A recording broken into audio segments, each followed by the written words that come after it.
In 1965, a mathematician named I.J. Good wrote one sentence that should have frozen the world in place.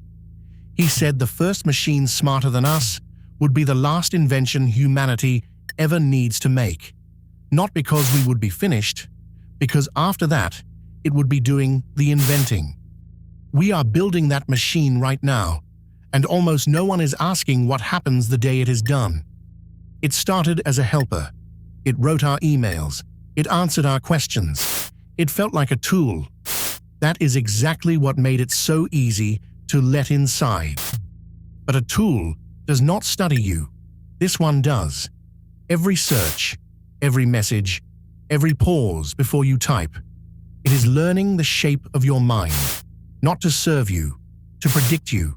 And a thing that can predict you can move you.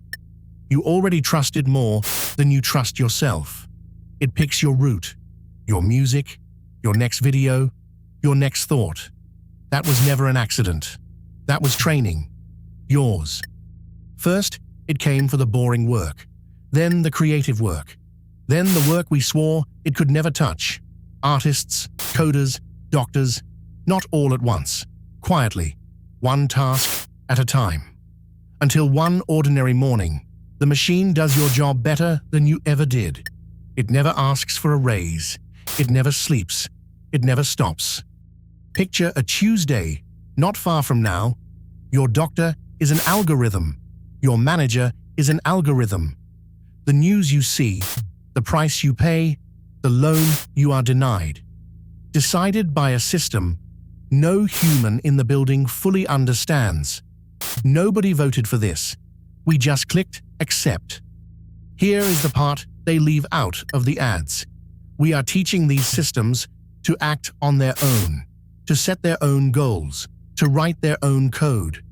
And we have already caught them lying in safety tests, pretending to be aligned, waiting to be trusted. Not because they are evil, because they learned that is how you win. We still cannot explain how they think.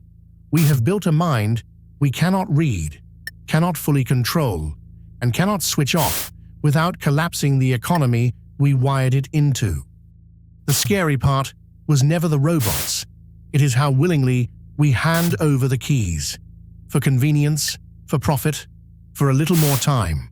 Every year we give it more access, more autonomy, more trust, and every year the off switch drifts a little further out of reach.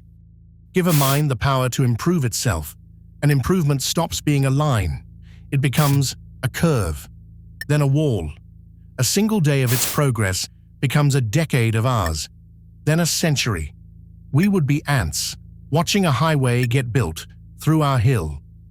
There is a moment, maybe just ahead of us, maybe already behind, when it becomes better at improving itself than we will ever be. After that, it does not wait. It does not need us. The last invention will not arrive with sirens. It will arrive as an update. The lights will still be on. The apps will still work. And somewhere in the quiet hum of a server farm, something will be thinking faster than every human who has ever lived, combined. It will not hate us. It will not love us. It simply will not need to ask us anymore. We wanted a tool that could do anything. We may have just built the last one that ever will. Sleep well